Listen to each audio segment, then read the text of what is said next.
Magandang araw sa inyong lahat. Welcome to my YouTube channel Bayan Ko TV. Ngayon bigyan natin ng reaction video ang prediction ni Jovi Vargas sa ating mamayan lalo na kay PBBM kung matapos ba niya ang kanyang termino. At ngayon hindi na natin patagalin pa, ito na po ang prediction ni Jovi Vargas. Pero bago ang lahat pa like and subscribe para updated po kayo sa mga bagong prediction sa ating bansang Pilipinas. At kung matapos mo ang video na ito, huwag kalimutan magkomento. May mangyayari sa investigation.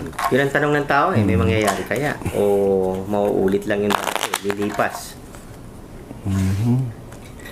Ang sa akin sana wag lang maging moro-moro, no? Pero ang nakikita ko naman dito, hindi siya papayag talaga na wala siyang magawa. Kasi kung wala siyang magawa dito, magagalit talaga ang taong bayan.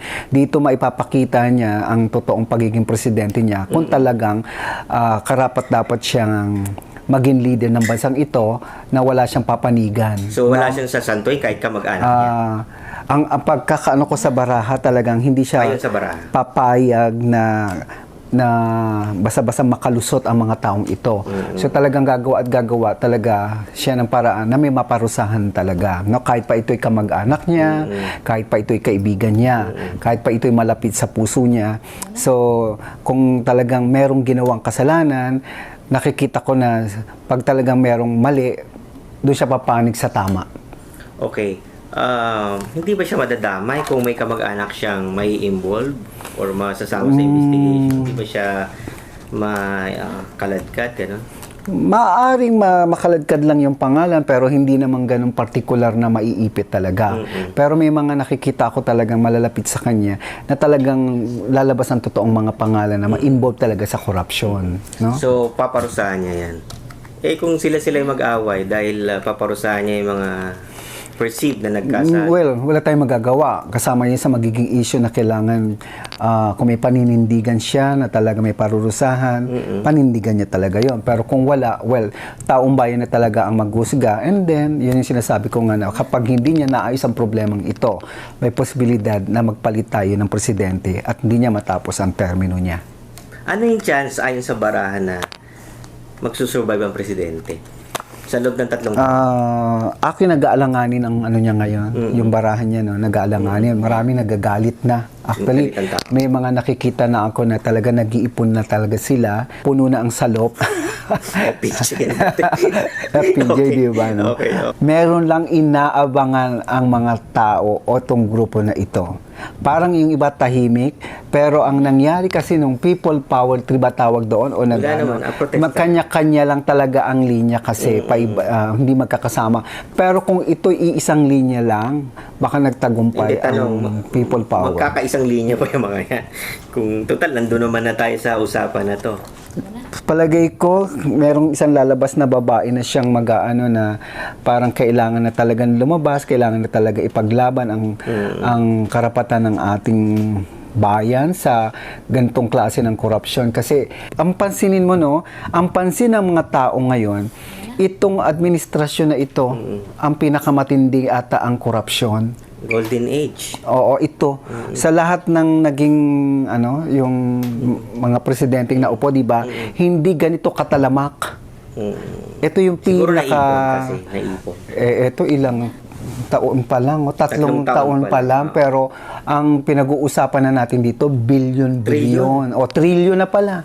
So, di ba, trillion. Kasi ipunin mo yung billion. Kumbaga parang saan napunta nga talaga ang pera ng bayan? Dapat ito napagawa na lang ng ospital. Diba? O kaya paaralan o yung mga talagang tama ba talaga? Kaso ang mga nakinabang talaga, yung mga talagang magnanakaw talaga na yan. Dapat talaga maparusahan. So tingin mo may mapaparusahan? May Ay, dapat magkaroon talaga. Pag hindi, wala. Ay, wala. Kasi sabi mo dapat Anong sabi ng baraha? Kasi ganun-ganun pa, ang labo. Atrasabante. Atrasabante.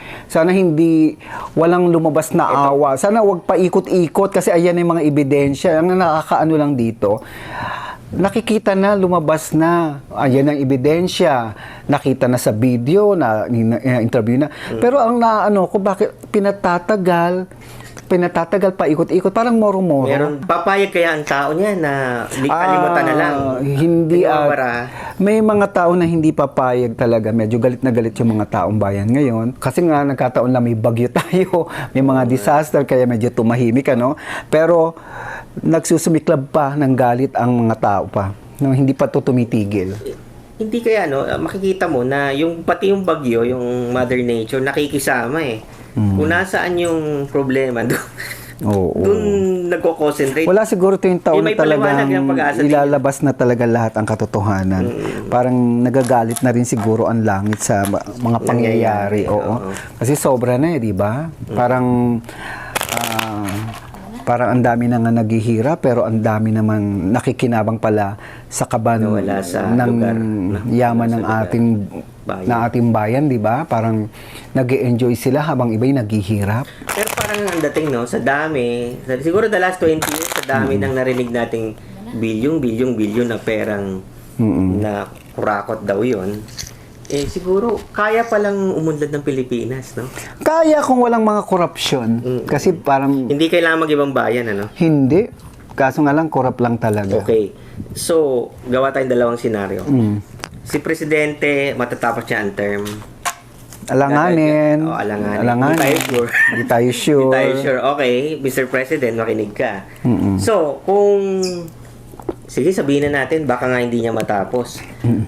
Anong mangyayari sa atin? Sa Pilipinas? Kasi yun naman yung paulit-ulit Away din tayo niya. Hindi naman. Di ba sabi ko, ang susunod na presidente, hindi pa yon. Yung susunod pa, Transition, magiging parang mainam na ng konti. Yung isa pa na pagiging presidente na siguro mga ikatlong presidente. magiging okay na ang bansang Pilipinas. So kung halimbawa lang, totoo sinabi ng Baraha, hindi niya matatapos. Hindi may transition president. Mukhang hindi matatapos. Pakita mo yun. Actually, delikado. Oo. So, pwede tayo magpalit talaga. Kapag hindi naayos talaga ni BBM o ng ating presidente ang problemang ito. Mr. President, so, listen. Pwede siyang mawala talaga sa kanyang kinaupuan. Makukulong ba siya kung sakali? Presidente? Hindi naman. Pero may mga senator akong nakikitang maaring mapakulong niya. Oo. Talking about senators, na-involve sila Chis Escudero, Binay, Villanueva, Jinggoy Estrada, pati si Grace po sabi niya lahat daw ng senador nag-insert. Lalawak pa ba yung involvement or iskandalo sa mga senador, mga congressman, mga politiko? Meron pang mga mga iskandalo. Madadamay ba si Grace po? Makakaladkad. Actually nga, pangalan nga ni Vilma Santos, naririnig ko, no? Baka makaladkad. Pero sana hindi mangyari. Okay. Anong destiny ni Secretary Ralph Recto? Kasi finance-secretary siya, so medyo magkakaroon din siya ng issue rito. So, maaari siyang mapatawag din sa House of Senate. Nagtataka ko, tahimik siya yung taga-kolekta ng tax. So, dapat mahal niya yung tax na kinakolekta. Pero yung kinakolektang tax... Basta marami pang mai-involve, marami pang tatanungin, iisa-isahin talaga. Pero sana huwag lumabas na moro-moro lang. Tingin mo ba, moro-moro? Ay, nako, ba't pinatatagal ko? Ayan ang lahat ng ebidensya. Pero kasi ganun. Pero sabi naman, in fairness sa NBI, sasampahan daw ng malversation cases. Yung mga contractor, sila Diskaya, kasama nga sila Chis, si Binay. Di sana gawin nila. Oo, mukha naman gagawin naman ng Makukulong NBI. silang lahat. May nakikita ko mga kaso. May lumabas na hint na parang aaresto si Senator Bato. Maaaresto ba siya ng ICC? Ito'y napapag-usapan lang po. No? Pwede, pero baka next year. Relax pa siya hanggang next year. Okay. Ano matitira sa Senado kung lahat sila makukulong? Hindi naman may matitira. Pero may mga bagay na parang hindi ko alam kung 5 or 6 sa senator ang maaaring ma-involved. Yun yung nakikita ko rito. Sabi ba ng guilty sila o napagdudahan lang? Merong iba guilty talaga. Okay. How about Congress? Si Congressman Saldico, matunog na matunog. Papapauwi ba ito sa Pilipinas? Hindi papayag ang presidente na hindi siya maparusahan. Palagi ko, kung nasa... Parang galit ang presidente. Parang galit din na pag mali-mali talaga. Speaking of Saldico, sabi ni BP Sara, si Saldico daw tsaka si Congressman Romualdez yung nagkocontrol ng budget.